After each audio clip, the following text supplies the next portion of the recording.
Hi, my name's Daniel. I'm the creator of Flightline pedalboards, and you're likely watching this video because you received one of these in the mail. Now, unfortunately, a handful of Flightline pedalboards were shipped out, missing a critical jumper on the TRS jacks. So if you open up your board and look inside of it, this is a Copilot I've got here. If you look on the left-hand side of jack, and it's kind of hard to get it to show up in the camera, but you see this wire right here that's connected to this nut. You should see one of those inside your board. It's a possibility that you may find that it's connected to here as well. Either spot works, but that's what you're looking for. And if your board has that jumper in place, then you're all good. If not, you'll need to install one of these. And let me just show you why really quick. So I've got a Captain board here with this jumper installed on it, and it is connected to a Hot Rod Deluxe, and I've got my Strat plugged into it right now on the bridge pickup. The Strat is turned up. I'm going to turn on a compressor pedal here with the level boosted to kind of accentuate any noise we're going to get, and I'll go ahead and unmute this. So I've got just kind of your typical low-level hiss that is typical of a single coil pickup. Again, this guitar is turned up all the way right now, and the level's pretty hot.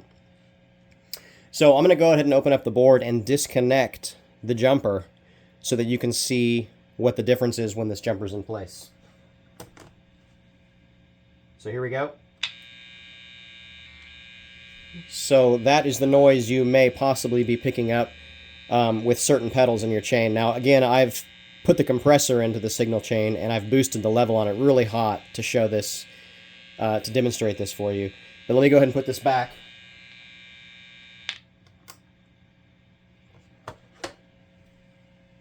And there you go. That's all it is. This thing takes less than 5 minutes to install, doesn't require any tools. I'm going to go ahead and show you on the bench how to do this because it's a little difficult to show you on an actual board. Because of the tightness of the area. So let's hop over to the bench and we'll show how this is done. I've got a locking TRS connector right here in this clamp. And here's how these are going to be installed. The end that has the connector on the side, the spade connector, this little groove right here is going to actually sit right over that screw on the connector. Now before you do any work on this to install this, please unplug the power cable from your board or unplug your board from the wall just to ensure that there is not any power coming in. So what we're going to do is we're simply going to use 3 zip ties to connect this to the jack. Okay, so I'm going to put 1 zip tie around the jack like that. Okay, I'm going to pull it just a little bit tight. And then I'm going to slide it down, get it in position where I want it. Okay. Pull a little tighter. Okay, got one. Let's do a second one here. I'll make them all go the same direction. And I'm going to do one kind of right over the heat shrink that's on the jumper here. So I'll pull this one just semi-tight.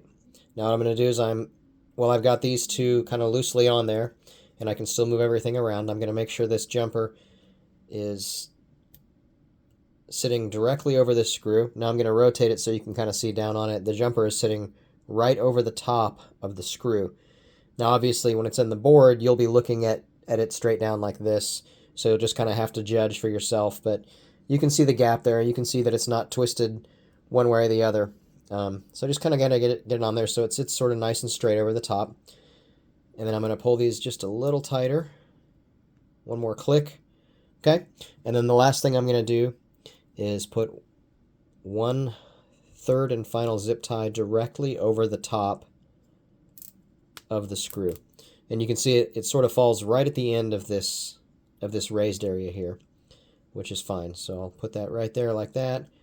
I'll pull this one tight. Now I just got to kind of hold the zip tie in place. Pull all 3 nice and tight. Get them all snug. you know, make sure that, try to keep everything running straight.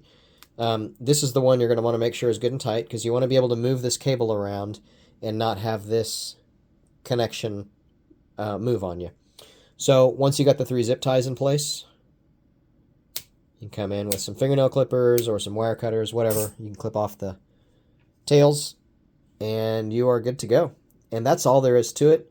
Just takes a couple minutes and some zip ties, no tools needed. And then we'll jump back over to the board real quick and I'll talk about connecting this alligator clip to the board. Okay, so now that we've got our jumper installed onto our input jack, real quick, I just wanted to show a close-up of this. On this one here, I just turned the jumper and I clipped it onto the nut that secures this jack to the board. Now, one thing to note, it is perfectly acceptable to install this jumper over on the left-hand side of the board as well. You could install the jumper so that it contacts this screw, and then you could turn it back and you could clip it here or here to either one of these nuts. It's just important that you get it installed onto something with some bare metal so that you get a good electrical connection. Another option is to actually clip this alligator clip onto this hinge, but that can be a little bit temperamental. It can work its way loose over time, and of course when you open and close the lid on the pedal board, there's a chance that that could pop off. And so using one of these nuts is probably a more secure way of doing it. And again, left or right side of the board is perfectly acceptable. There'll be no difference in the way it performs. So appreciate you purchasing a product from Flightline Pedalboard. If you have any questions about this jumper or any questions about your board in general, feel free to contact me. You can go on flightlinepedalboards.com and you can find a contact section there where you can send me a note and I will respond to any questions. So again, I'm Daniel from Flightline Pedalboards. Happy playing.